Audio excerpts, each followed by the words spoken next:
Welcome to the Digital Brand Builder Podcast, where we bring you the best growth strategies from the world's experts to help build your business fast. And now, here's your host, Mark Fidelman.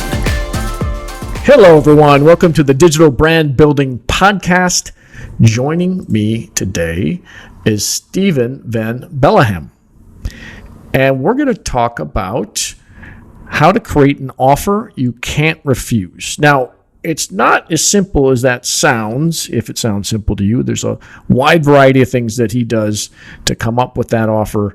And with that, before we jump in, I want Steven to kind of give you a little bit of a background on himself. He's also got a book, and then we'll jump right in. Hey, Mark. Nice to be on your show. My background, I'm passionate about the future of customer experience, and I like to create content around that and share that with all kind of people who love to learn more about it. In the past 10 years, I've written 5 books about this topic. I share a lot of content on social media. I'm also an entrepreneur, started 2 companies. One is called Nextworks, which is an inspiration company. We take people, executives mainly, to innovative hubs around the world, from Silicon Valley to China. I started a company called Snack Bites, which is a social media marketing agency. And I'm a part-time marketing professor at the Belleghem Business School in Belgium and a guest lecturer at the London Business School in the UK.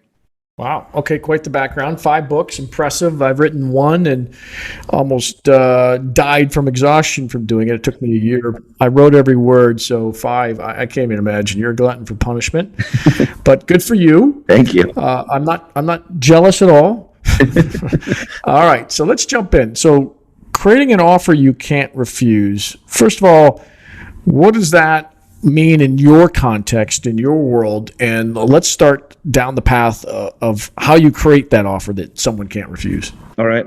Well, the offer you can't refuse, it's also the title of my latest book. And what I wanted to do is give marketers, business leaders, a very simple, pragmatic model that will help them to bring customer experience and brand experience together. Because in many organizations, those responsibilities are shared along the company, but the truth is, for a customer, it's just one experience. And I created, based on my research, 4 components that customers today really value, that they find important. And the bottom of the model is very simple. It's having a good product, a good service, and a good price. It's the minimum demand. It's been there forever, but it's still crucial today. But what we've seen is that digital convenience today is also part of this minimum demand. In the past 10 years, it was a differentiator. If you were more convenient than others, you could play that game and you could win customers. That's how companies like Amazon and Uber and all those new kind of kids around the corner really won their market.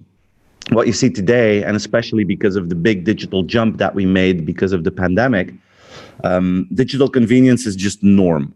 If you have it, fine. If you don't have it, it becomes a negative differentiator. So those 2 elements, good product, price, digital convenience, is what you need to be in business and to have a good functional relationship with your customer. But you need more. People want more than just convenience. Expectations are higher. And I like to work with 2 dimensions on top of that really help to differentiate your brand and to differentiate the experience for your customers. The first one is what I call partner in life strategy, where it's about understanding the human behind the customer, where it's about using your empathic skills to know what the movie that people have about their life, what plays there, what their fears are, what their dreams are, so you can bring services, that you can bring content that goes beyond your product, that can, that actually creates value in their life journey. Here, it's not about a customer journey, it's about a life journey and adding value there. And the second component is adding value to society. What you see is that more and more customers expect organizations to take responsibility. There's a lot on our plate in the world today. We're fighting against racism and discrimination. We have a huge climate issue. We have the biggest healthcare crisis that we've ever seen, with a devastating impact on businesses and individuals. So there's a lot on our plate. And what you see is that the market expects that companies take their responsibility and that they try to become part of the solution and use their strength to add value to society. And that's the fourth component. And then you have 4 layers in the model: good product price, good service, digital convenience, partner in life, adding value to society, changing your world. Those 4 components, individually, they bring value to the customer. Individually, they create a brand experience, but at the same time, they also create a customer experience, and they create a total perception about your brand. And if you create value on each of those 4 components, then you have the offer you can't refuse. Okay, so let me stop you right there. Okay. Let's start with the first one. What was the first one again? Product, price, service, the minimum demand. How exactly, without going into too much detail, but how do I even start with that? Well, I think if you don't have a product that brings value to people, you have a huge problem. And the truth is, this is already a big challenge for many organizations. You have a lot of marketers that work in commodity markets and that don't see any kind of differentiation. So I think that the challenge here is to really understand what brings value to your customer. I've been working for 12 years in a marketing research company called Insights Consulting. I was one of the early people there. And it's so crazy to see that there's still so many marketers out there that are so far away from their customers that they don't understand what brings value to them. So I think starting here is to create a good product, you need to spend time with your customers. And I don't want to push the myth here that customer experience means that you need to do what customers ask you to do. I don't believe that. I think you need to understand what customers want, and then you have to bring value to them. And your product is of course the ticket to play the game, the ticket to start going to the market. Okay, now let's go to number 2. What's the second way to do this? Digital convenience. How do you do that? What's the methodology, or how do I do that? Well, methodology here is to really focus on every detail of the customer journey and try to, let's say, optimize every detail of that. And I like to start here with thinking about what is the scarcest resource that people have. What do you think, Mark? What is the scarcest resource that people have these days? Probably attention. If you're a marketer, getting people's attention. But yeah, and if you look to a family, don't think about marketing. Think about an average family, average US family. What is their scarcest resource today? Probably time. Time, exactly. Time is the scarcest resource. And we're becoming more and more sensitive with our time. Because of the pandemic, we're even more sensitive about it. We're really careful about where to spend our time. And digital convenience is linked to time. If you waste people's time, they're going to walk away. And the challenge is to, with time, basically, you can do 2 things. You can enhance people's time and you can save time of people. And most technology companies are really focused on saving out time, like Amazon. They're the expert in the world on saving out time, and they have the most convenient buying process, so people go there. But you also have companies that try to do both. You have like Netflix that try to give you a good time. They try to enhance your time, but in an efficient way. Like I'm a huge fan of the skip intro button from Netflix.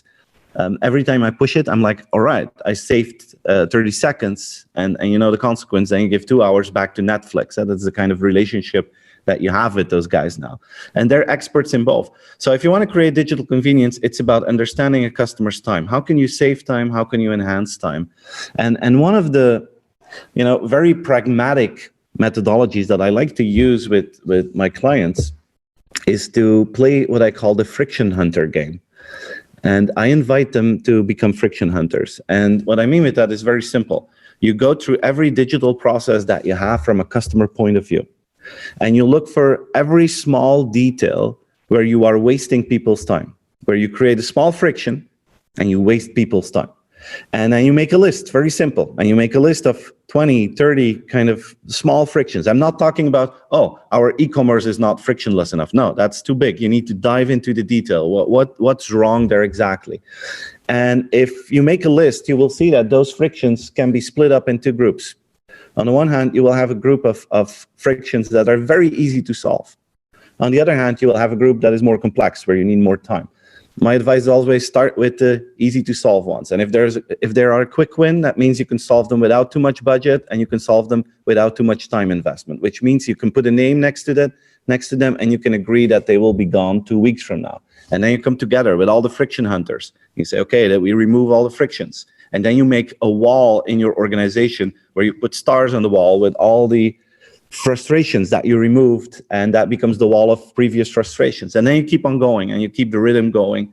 And eventually what you see, the effect of that is really tremendous. It sounds like something very small and very basic, but the impact is huge. It has a double impact. How many people give up just on your website? As marketers, you know this. If you put too much friction on a website, even people start bailing pretty quickly. So that advice is spot on.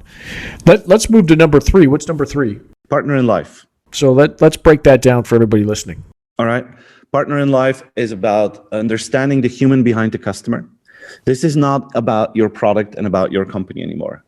This is not even about trying to sell your product or your service. This is about understanding what happens in people's lives and trying to understand the worries that they have or the dreams that they have. And if you can understand those, you can bring services that will go beyond your product that will help people in their day-to-day life. Let me give you one example, if I may. There's this insurance company in the Netherlands, in Holland, called Centraal Beheer. And they're part of the Agmea group, one of the larger insurance groups in the world. And their dream is to become a partner in sustainable living. And of course, they have great products and they have great claim handling, and that they try to do everything as good as possible. But then now they want to become a partner in sustainable living. And they were wondering, okay, what are worries that people have about sustainable living? Oh, one of them is energy. People are worried about their energy usage. So they help their clients to install solar panels on their roof. So we have an insurance company here that is helping out people in the Netherlands to install solar panels. And why are they doing this? Because they know that their clients think it's a hustle and a hurdle to install solar panels. So they want to help out. Plus, they have a lot of data available from all the claims that they had to handle about people that were unhappy with their supplier of solar panels. So they perfectly know who the good partners in the market are. And now if you go to their website, in an extremely user-friendly way, you can get a proposal. You just type in your address. With Google technology, they scan your roof. In real time, you get a proposal, and a few days later, they bring solar panels to your house. And that's just one of the offerings that they have. But they do the same for protecting your house against fire. They don't just make content about it. They send someone to your house to fix the problems if there's a problem. They have like an app that is like an Uber for chores. If something's wrong in your house, you just push a button, they send someone the same day to fix it. So they are going beyond insurance. And they are thinking about what kind of needs do people have. I love their concept with their car insurance, by the way. They saw in their data that a lot of people, they drive their car and they bump into things every year. But they're like small scratches and small dents, right? And the kind of things you don't want to go to the shop to fix, or you don't want to call your insurance company because it's too expensive to involve them. So you drive around with a car that has a few scratches. So they know that. So every year they organize the Little Dents and Scratches Day. And then every client can go in and they fix the little scratches completely for free. And they organize like a party around it, and their own employees are part of that. And if it's not COVID, they give you a drink and they give you some snacks. And in the meanwhile, they fix your car completely for free because they know that's a problem in life, but people don't want to use their product for it, but they still want to offer that service. It's that kind of mentality that I mean with partner in life. Love it. Love it. By the way, who is that company that does all the minor scratches? Centraal Beheer, it's called. Okay. It's the Dutch insurance company. Okay, so let's go to the last one. What's number 4? Changing your world, having a positive impact on society. Okay, break that down for us. All right. So as I mentioned, a lot of challenges that we have, and people expect organizations to be part of the solution. If you look to research right now, you see that the average citizen of a country in the world believes that business leaders have a higher impact and more power on the market to solve issues like climate change and social challenges that we have. And 3/4 of the world expects business leaders to actually stand up and act proactively to these problems and don't wait until a government is imposing them to do so. And, when you talk about changing the world, sometimes I feel that's too big. Some organizations tell me, hey, Steven, we're just selling paint, my friend. We're not going to change the world. And I follow that. So I think what you need to have as a mindset is think, how can you change your world? What are the strengths that you can use in your market to make a difference? And what are the trade-offs in your industry that you could solve?